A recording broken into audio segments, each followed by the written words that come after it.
thank you everyone for tuning in for our next video. Today we are looking at the top 10 cards you need in your deck for Ranger. And today I've got the resident expert in for Ranger, Toby Firth. Welcome, Toby. Hey man, I should probably clarify actually that I'm only the new resident expert because Dave stopped playing Ranger and started playing more Wizard, and so by default I'm our only Ranger expert. So I just want to clarify, I'm not like a top 8 Nats champion winning all this stuff. There's just no one else around. All right. Let me set you up, mate. Let me set you up. All right. Let's get straight into it. Waste no time. We've got Death Dealer on the screen. Tell me about Death Dealer, Toby. Death Dealer, I love it. I think with crew, obviously we had a new bow. We had the red liner turn up, which I'm not too fussed about. I think it could work in some decks. I think some people have been playing around with it. I myself haven't really been using it at all. I just think the value you get out of Death Dealer is just great. You know, paying that 1 to drop an arrow in face up, drawing you a card, you know, it kind of pays for itself in that respect. If you have some blues and yellows in your deck, you know, you can use that to pay for the Death Dealer. You still got resource floating to do other things with, so you're getting another card. It just gives you options, you know.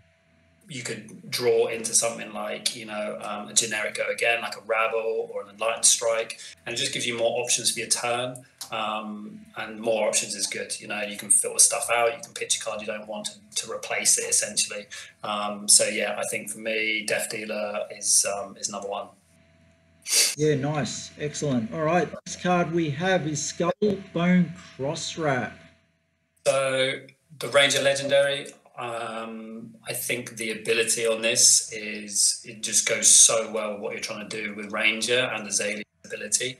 I think with other class legendaries, some of the classes can, you know, operate fine without them, and they're just kind of nice. I think with this in Azalea, it just without fail every game will work. You know, you're essentially trying to use it every turn. So if you're, you know, finishing your turn with a card in Arsenal, you know, next turn when it comes around, you can flip that card up, see what's on the top of your deck.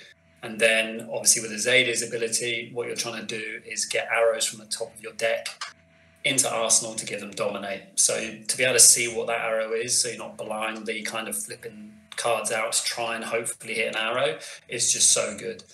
You can filter it because it's opt. So if you see something on the top, you don't want to draw it through Death Dealer, or you don't want to switch it in, or you might want it for late game, bang it underneath.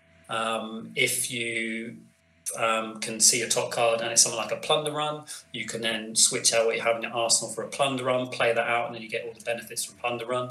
And I think with Crosswrap, you know, just taking chance out and giving you control over what you're doing is like, yeah, without a doubt the best thing. Downside, it blocks for 1, not great, but I think the amount of value it gives you in a game is just worth it. Absolutely. Yeah, I think look, the Arcane Barrier 1, and the fact that it blocks for 1, like there's some equipment that doesn't block at all, so yeah, it's better than nothing. Yeah, and yeah, like I say, Arcane Barrier as well. You just, you know, only one in for you know, against Viserai, and then you know, when we get onto Brace in a minute, you'll only need 1 more in generally for Kano as well. So yeah, great. Yeah. Oh well, you've given it away. I've got Bullseye Braces up next. Yeah, I think Bullseye Braces. You got that Arcane Barrier, but what this allows you to do in like dropping a card in your arsenal face up, giving it +1 is quite nice. But what it allows you to do is extend your turn. You know, if you've got Razor Reflexes in your deck, if you know, sitting on maybe a wider range of build, and you've got like 1 card left in hand, like a 0-cost arrow, just being able to drop this in and fire it for free essentially is just great. Especially late game, if you've spent, you know, the rest of your turn taking cards out of your opponent's hand and not much life, you could potentially drop an arrow in to finish them off. But yeah, I think I don't know there's any better option for her at the moment in the arm slot. So yeah, every game this will be in, and every game it will get used. Yeah, no, very good, very good. All right, next one, one of your favorite cards, Red in the Ledger. I think it's every Ranger's favorite. I think it's just such a good card. I don't think any Ranger deck would run it unless they didn't have it. It's just one of her best cards. It is an Azalea specialization, Yep. but the ability to essentially lock your opponent out of a turn is just so strong, so strong. You know, you're doing 5 damage, it's costing you 1, pitching for 1, but the ability where your opponent only gets 1 action on their turn just stops some classes dead. You know, if you look at people like Katsu, you know, if you look at even like Runeblade, if you're looking at Dorinthia, she's not going to get a second sword swing in. Dash is not going to get loads of pistol shots off or boost, like no go again, no nothing. You get 1 action and that's it. So you'll generally find after your opponent sees you have it and size, especially if you manage to top deck it from you know, and Azalea ability it in, so it's got dominate. They're going to be spending their defensive turn trying to stop that attack. So if it's not dominated, you're getting them to dump cards. If it is dominated, they're not doing anything their next turn. So yeah, absolute tempo changer, and for sure 3 in every deck without fail. Yeah, no, nice, very nice. Okay, so next one we have is Knock the Death Whistle. Great card. Yeah, great card. Again, another Azalea specialization. This card letting you find any arrow you like in your deck is just, yeah, great. So good. You know, you might have a handful of buffs maybe and no arrows, but you've got this. Boom, you can go search for any arrow you like, and the ability to reload from it as well lets you put a card into your arsenal that you want to get rid of. Then you can Azalea your ability out. So you're seeing all these kind of synergies with her. And I think that's what really makes her fun and quite a potential threat. And there's no real like tutoring for cards. There's not as much in other games as that, you know, in Fab. So having a card that lets you scroll through and get, you know, what you want and chuck it in your arsenal dominated is, yeah, so good. It can win you games. You know, if you get this towards the end and you know you can guarantee a strong dominated hit and it's going to finish them off, then great. Also early game, if you know you've got these Remnant Ledgers and you want to start disrupting them, you go and fetch one of those, drop it in, and they're going to start having some problems. So yeah, pitch for 3, block for 3, solid, auto include. Yep, 0 cost, block for 3 and 3 pitch. One of my favorite cards. And yeah, that's great. Again, so yeah. All right, take cover. Give us a rundown of this. So take cover. It was kind of a toss up between this and Feign Death, like one of the newer ones from Crew. Feign Death being one that if you've taken damage already your turn, you can pay 1 and then block all damage from the next attack, which is super strong. Like it's so good just to totally wipe, you know, 1 card essentially, you know, if you've got a tunic, 1 card just to stop a whole attack is so strong. But I feel take cover for me was my choice purely because it offers some versatility. You can do so many things with this card for it being a defense react. And the key with it is it having the reload. Costing 0, blocking for 4 is pretty standard for a defense react, but the reload ability on it is just offers you so many options. You know, if you're finishing your turn with this in your arsenal, you know when you draw your 4 cards for your next turn, you can then decide which one of those you're going to want in your arsenal once you've played it. Whether that's something like a Plunder Run, whether you've drawn something like a Sick'em Shot, you know, a Go Again arrow that you want to start that in your arsenal for your turn. I think its real strength comes into some of the toughest matchups for Azalea. So things like Bravo, who can obviously get Dominate off quite easily. If you have something like a Take Cover in Arsenal and you've got another defense react in hand, you can play the Take Cover, reload another defense reaction, play that, so you can get around the Dominate effect by loading your arsenal for more defense reactions. And again, with Warrior, it bypasses Reprise because, you know, you're not blocking from hand, you're blocking from your arsenal. So really strong there.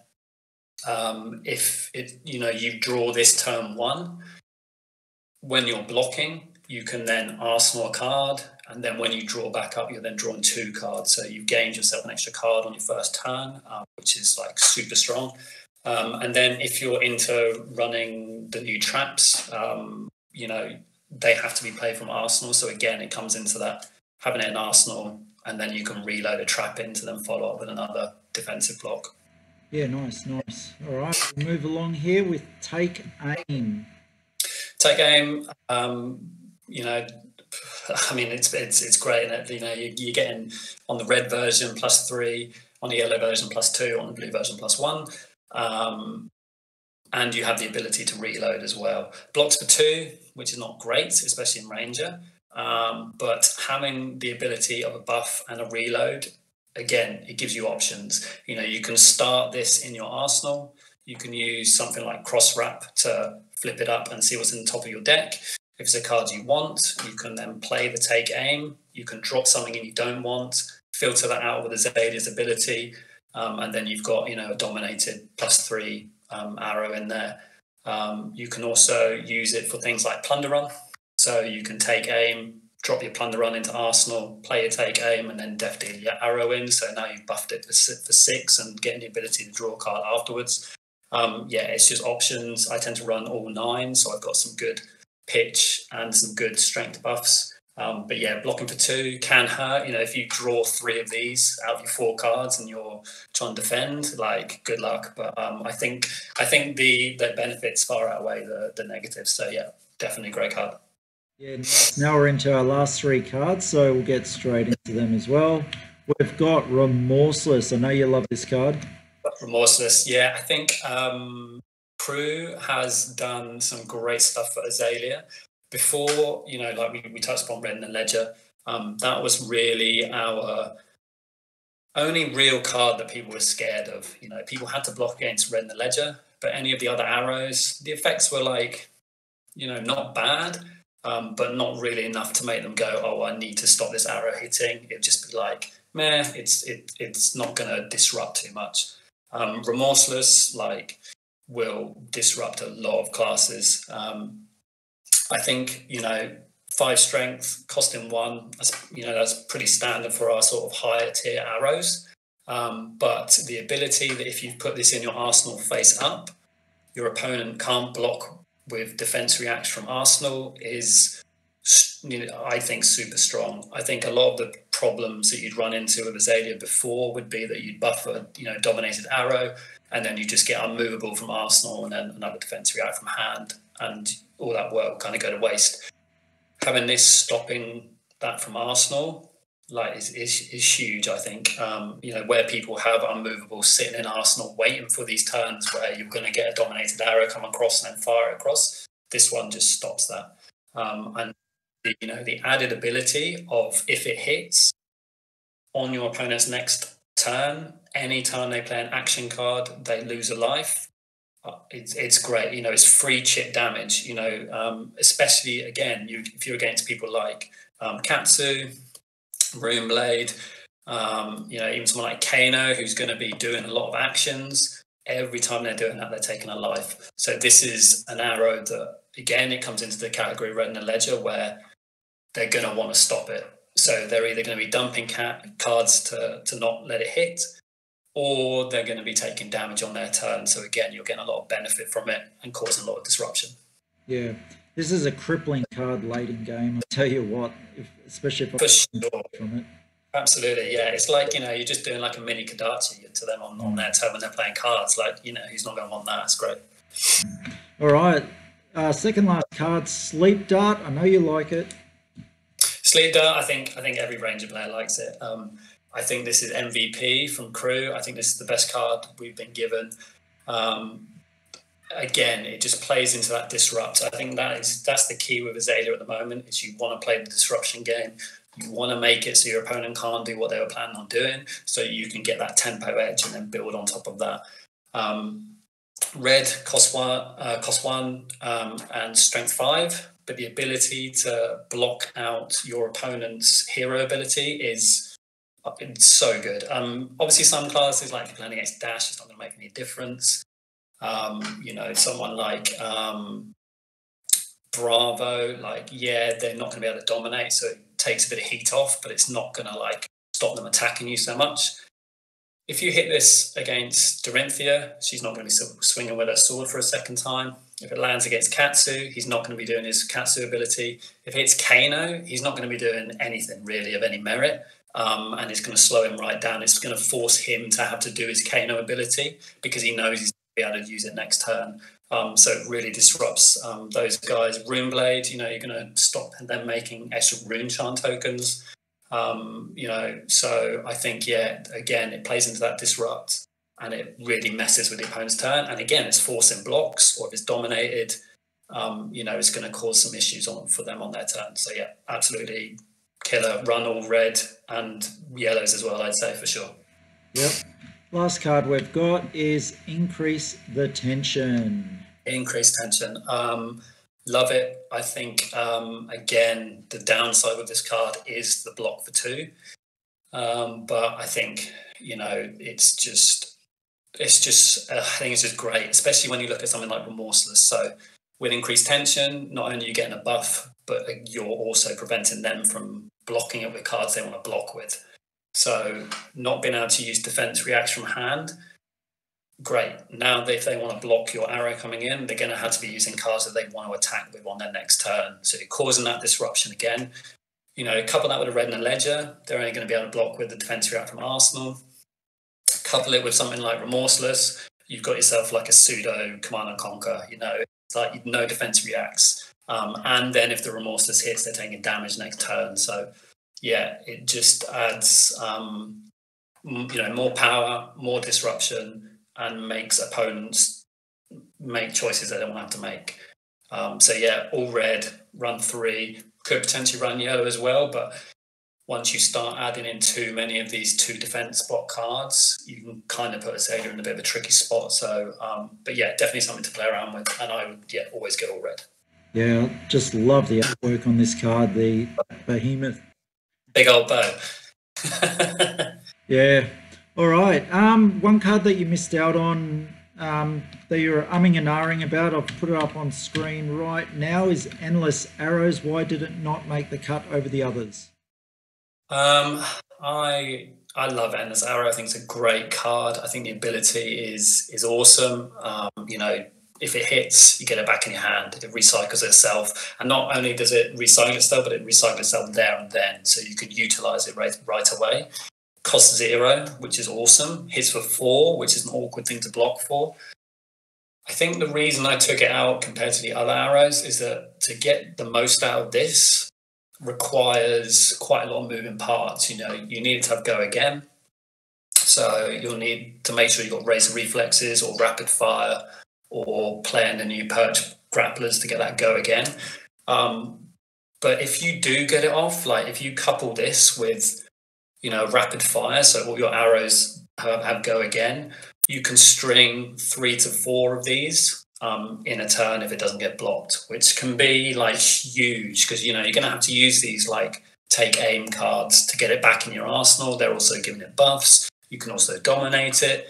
You can also, like, say, raise a reflex on top of it. So you can do like a lot of damage with this, but it requires a lot of moving parts, whereas the other arrows are kind of just straight up disrupt. So yeah, that's why I kind of took it out for some of the newer ones. But yeah, if it was a top 11, for sure, Endless Arrow would be in there. Yeah, absolutely. Yeah, for sure. All right.